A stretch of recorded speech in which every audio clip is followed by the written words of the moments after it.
कहानी की शुरुआत होती है और हमारे सामने एक स्कूल का दृश्य आता है। यहीं पर हम हैरी नाम के एक आदमी को देखते हैं जो रेसलिंग टीचर है। वह बड़े ही प्यार से बच्चों को सेल्फ डिफेंस और रेसलिंग सिखाता है। उसका मानना है कि सबको यह स्किल आनी चाहिए।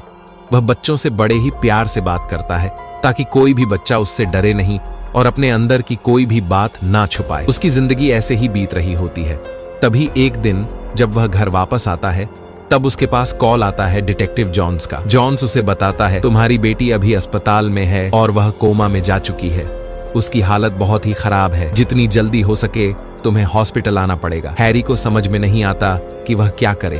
वो घबरा जाता है और तुरंत अस्पताल पहुंचता है। उसे बहुत तकलीफ होती है। मैं सब बच्चों को सेल्फ डिफेंस सिखाता था, फिर भी मेरी अपनी बच्ची के साथ हादसा हो गया। वह खुद से पूछता है। वह वहां जॉन से मिलता है और अपनी बेटी जेन को भी देखता है जिसकी हालत बेहद नाजुक होती है। हैरी रोते हुए जॉन से पूछता है आखिर मेरी बच्ची के साथ ऐसी हरकत किसने की। जॉन्स गहरी सांस लेते हुए बताता है जेन अपने बॉयफ्रेंड के साथ बाहर गई थी। तब वह उसके साथ इंटीमेट होने की कोशिश कर रहा था, मगर जब जेन ने मना किया तब उसका दिमाग खराब हो गया और वह उसे पीटने लगा। हैरी का दिल टूट जाता है। उसकी आंखें भर आती हैं। जॉन्स आगे बताता है हमने उसे तुरंत गिरफ्तार कर लिया है और उससे पूछताछ भी शुरू कर दी है। उसने इन सारी बातों को एडमिट किया है।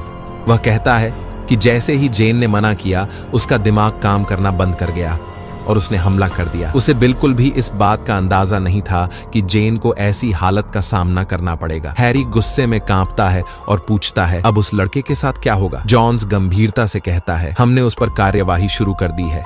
जितने बड़े चार्जेस हो सकते हैं हम लगाएंगे, तुम चिंता मत करो। शायद वो कभी भी जेल से बाहर ना आ पाए। हैरी की आंखों में आंसू होते हैं और वह गुस्से से कहता है अगर वो कभी जेल से बाहर आया तो मैं उसे जिंदा नहीं छोड़ूंगा। देखो उसने मेरी बच्ची की क्या हालत कर दी है। जॉन्स उसके कंधे पर हाथ रखकर कहता है हम अपनी पूरी कोशिश करेंगे कि उसे कड़ी से कड़ी सजा मिले, तुम चिंता मत करो। इतना कहकर जॉन्स वहां से चला जाता है। जैसे ही वह जाता है जेन की तबीयत और भी ज्यादा खराब होने लगती है। अलार्म बजने लगता है, नर्सें दौड़ती हैं, डॉक्टर तेजी से आते हैं और जेन की हालत को संभालने की कोशिश करते हैं। मगर थोड़ी देर के बाद वो हैरी को बताते हैं कि जेन ने अपना दम तोड़ दिया। इस बात को सुनने के बाद अब अंदर से हैरी टूट चुका है। उसे समझ में नहीं आ रहा कि वह क्या करे। जेन के अलावा हैरी का दुनिया में कोई भी नहीं है। उसे लग रहा है कि उसका सब कुछ खत्म हो गया है। वो वैसे ही फूट फूट कर रोता रहता है और टाइम ऐसे ही बीतता है। कुछ सप्ताह के बाद अब हैरी पहुंचता है अदालत में, जहां पर उस लड़के पर कार्यवाही हो रही है। जैसे जैसे कार्यवाही आगे बढ़ती है जज अपने फैसले में बताती हैं कि इस लड़के को आजीवन कारावास की सजा दी जा रही है। इन बातों को सुनने के बाद हैरी खुश होता है कि कम से कम उसे सजा मिल गई, मगर वह इस बात को जानता है कि चाहे इस लड़के को कैसी भी सजा क्यों ना मिल जाए, उस चीज से उसकी बच्ची वापस नहीं आने वाली। उसकी बच्ची हमेशा के लिए उसकी जिंदगी से जा चुकी है। अब हैरी के लिए सारी चीजें बदल गई हैं। उसकी जिंदगी पहले की तरह नहीं रही, मगर वो अपनी जिंदगी पे गिव अप भी नहीं करना चाहता। वो चाहता है कि कैसे भी वह पहले की तरह अपनी जिंदगी जी सके। वह अपनी पूरी कोशिश करता है, हर रोज के रूटीन को फॉलो करता है, मगर उसकी बच्ची की यादें उसे परेशान कर रही हैं। वह बार बार उसकी तस्वीरों को देखता रहता है और जेन को याद करता है। अगर जेन होती तो अभी क्या करती। वो शराब भी पीना शुरू कर देता है। कहीं ना कहीं जॉन्स को इस बात का अंदाजा है कि हैरी बहुत ही परेशान होगा। जॉन्स उसे हमेशा कॉल करके उसका हालचाल पूछते रहते हैं। हर बार हैरी कहता है मैं ठीक हूँ और जॉन्स का शुक्रिया अदा करता है कि वो बार बार उस पर चेक कर रहा है। धीरे धीरे हैरी की हालत बेहतर हो रही है। वो सारी चीजें करने की कोशिश कर रहा है जिससे वह पुरानी बातों को भुला सके और उसकी जिंदगी फिर से नॉर्मल हो जाए। इसलिए एक दिन वो जाता है मूवी देखने के लिए। जब वह मूवी देख रहा होता है तभी उसका ध्यान जाता है सामने वाले एक लड़के पर जो अपनी गर्लफ्रेंड को जबरदस्ती किस करने की कोशिश कर रहा होता है। वो लड़की बार बार मना करती है मगर वह नहीं मानता। इस चीज को देखकर अब हैरी गुस्से में आ जाता है। वो उस लड़के को डांटता है और कहता है उस लड़की से दूर रहो। वो उसके ऊपर पॉपकॉर्न भी फेंकता है। ये बात उस लड़के को बिल्कुल भी पसंद नहीं आती कि उसकी गर्लफ्रेंड के सामने एक अजनबी उसकी कैसे बेइज्जती कर सकता है। वो बाहर आकर हैरी के बाहर आने का इंतजार करने लगता है। थोड़ी देर बाद हैरी बाहर आता है। उसे देखकर वह लड़का कहता है तुम्हें अंदर हीरो बनने की जरूरत नहीं थी। हैरी उसे समझाता है ऐसे लड़कियों के करीब नहीं जाते, उन्हें सम्मान देना होता है, खासकर पब्लिक प्लेस में अपनी गर्लफ्रेंड को मत छुओ।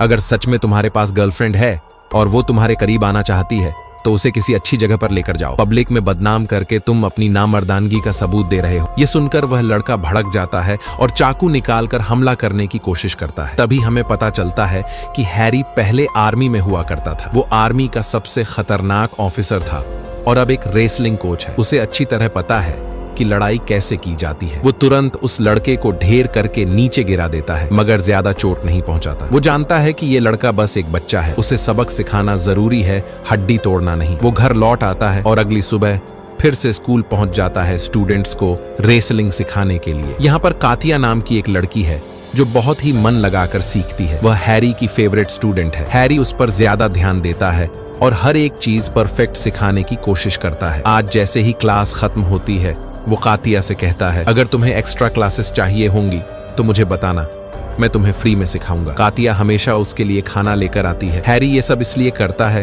क्योंकि कातिया में उसे अपनी बेटी जेन नजर आती है, जो अब इस दुनिया में नहीं है। वह अपनी बातें कातिया को बताता है, मगर कातिया अपने घर की दिक्कतें छुपाती रहती है। जब वो घर पहुंचती है तो हम उसकी माँ लिंडा और सौतेले पिता टॉम को देखते हैं। टॉम गुस्से में पूछता है, तुम खाली हाथ आ गई? मुझे खाने को कुछ लाने को कहा था। कातिया कहती है, मैं भूल गई। टॉम गालियां देने लगता है और गंदी बातें सुनाता है। गुस्से में कातिया अपने कमरे में जाती है और दरवाजा जोर से बंद करती है। टॉम को यह बात पसंद नहीं आती। वो उसके कमरे में आता है और कहता है, मैं देख रहा हूँ तुम मेरी कोई बात नहीं मानती। तुम्हारा बिहेवियर ऐसा है जैसे तुम मेरी रिस्पेक्ट नहीं करती। कातिया जवाब देती है, रिस्पेक्ट कमानी पड़ती है और तुम जैसे इंसान को रिस्पेक्ट देने की कोई जरूरत नहीं है। टॉम गुस्से में उसे जोर से पंच मारता है और धमकाता है, अगर दोबारा मुझसे ऐसे बात की तो मैं तुम्हारी चमड़ी उधेड़ दूंगा। कातिया भी जवाब में उसे पंच मारती है। टॉम और ज्यादा भड़क जाता है। तभी लिंडा आती है और बजाय कुछ समझने के कातिया से कहती है, तुमने टॉम पर हाथ कैसे उठाया? वो तुम्हारा पिता है, चाहे सौतेला ही क्यों ना हो। कातिया थक चुकी है। वो कहती है, मैं भी अब इस घर में नहीं रहना चाहती। वो अपना सामान लेकर घर से बाहर चली जाती है। थोड़ी देर बाद हैरी घर जा रहा होता है। तभी उसकी नजर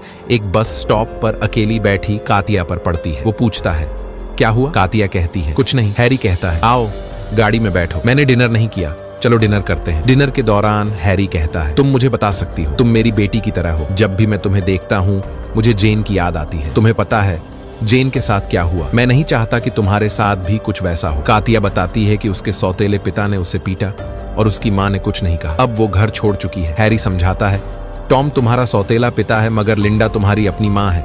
वो तुम्हारे लिए परेशान हो रही होगी।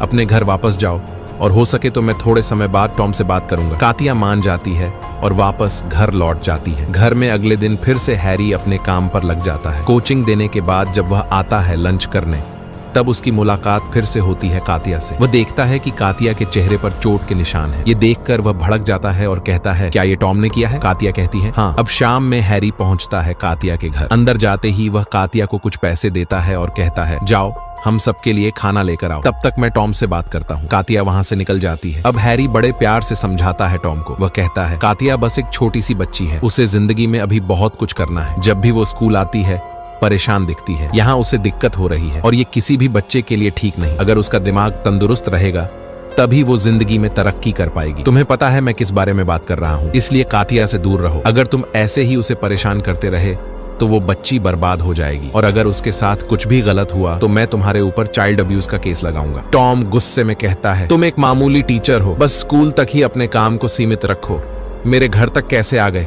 मेरा जो मन करेगा वो करूंगा। मैं फिर से मारूंगा कातिया को, इस बार उसकी चमड़ी उधेड़ दूंगा। ये सुनकर हैरी का गुस्सा फूट पड़ता है। वह टॉम को पीटता है और उसका दायां हाथ तोड़कर नीचे गिरा देता है। तभी वहां कातिया आती है खाना लेकर। हैरी खाना लेकर टॉम के ऊपर फेंकता है और कहता है, अब खाने की जरूरत टॉम को है। ये देखकर कातिया बहुत खुश होती है। उसे एहसास होता है कि वो अकेली नहीं है। अगर उसके साथ कुछ भी गलत होता है तो हैरी है जो उसके लिए लड़ेगा। अब दोबारा हैरी अपने काम में लग जाता है। तभी उसके पास पुलिस वाले आते हैं। हैरी को एहसास होता है कि टॉम ने उसके खिलाफ केस कर दिया है कि उसने घर में घुसकर टॉम को पीटा। पुलिस हैरी को ले जाती है पुलिस स्टेशन। वहां उसकी मुलाकात होती है जॉनस से। जॉन्स कहता है, तुम ये क्या कर रहे हो हैरी? हैरी उसे पूरी बात समझाता है और कहता है, कातिया मेरी सबसे अच्छी स्टूडेंट है और टॉम उसका सौतेला है जो उसे घर में मारता है, इसलिए मैं बस उसे समझाने गया था। जॉन्स कहता है, तुम्हें मुझे कॉल करना चाहिए था, मैं खुद उसके घर जाता और उसे समझाता। तुम ऐसे कानून को अपने हाथ में नहीं ले सकते।